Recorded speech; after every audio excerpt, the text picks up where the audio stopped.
High in the mountains, shrouded in mist, lived a panda named Master An. He was not a king or a warrior, but an artist.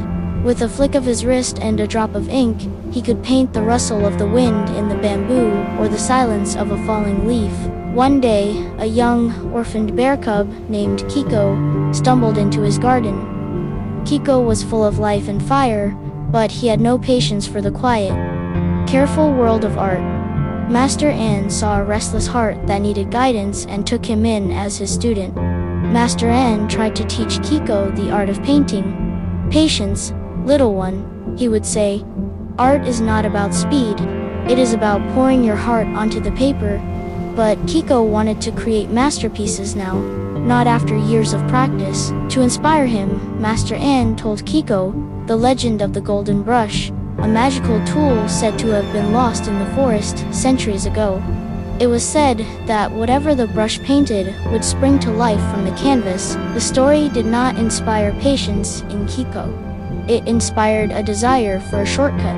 That very night, while his master slept, Kiko ventured into the woods, determined to find the magical brush and prove he was a great artist. He followed the whispers of the wind to a part of the forest he had never seen, where he found an ancient, twisted tree.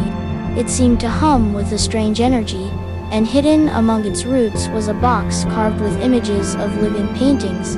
His heart pounding, he opened it. There, gleaming in the moonlight, was the golden brush. It felt warm to the touch, alive with a power he could feel buzzing in his paws. This, he thought, was the answer to all his frustrations. Master An knew at once what Kiko had found. "Be wary, little bear," he said, his voice heavy. "Magic that comes too easily can create things without a soul. A painting made with this brush may look real, but it will have no heart." Kiko didn't understand. What did a berry need a soul for? As soon as his master was meditating, he took out the brush and painted his favorite treat, a handful of sweet honeyberries. To his amazement, they became real, sweet and juicy on his tongue. It was too wonderful. He painted toys to play with, friends to admire him. The brush gave him everything he ever wanted, instantly. He stopped attending his lessons, spending all his time in a world of his own magical, effortless creations. But soon, a strange emptiness began to creep in. The toys were fun, but they could not play back. The butterflies were beautiful, but they had no life in their wings. His creations were perfect, but they were hollow.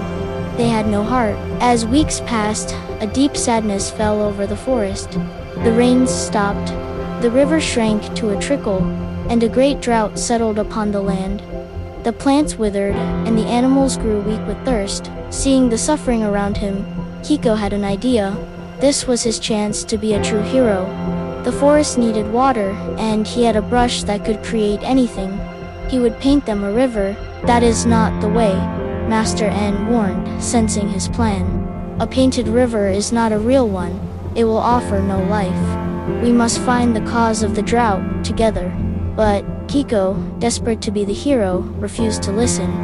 He ran to the dry riverbed and began to paint. With bold, sweeping strokes, he created a magnificent river, wider and more beautiful than the old one had ever been. It sparkled and flowed, a perfect illusion of life. The animals of the forest saw the miracle and rejoiced. They hurried to the banks, their thirst making them weak with anticipation. Kiko stood back, his chest puffed out with pride. He had saved them all, but when the first thirsty deer lowered its head to drink, its muzzle met only dry, dusty earth.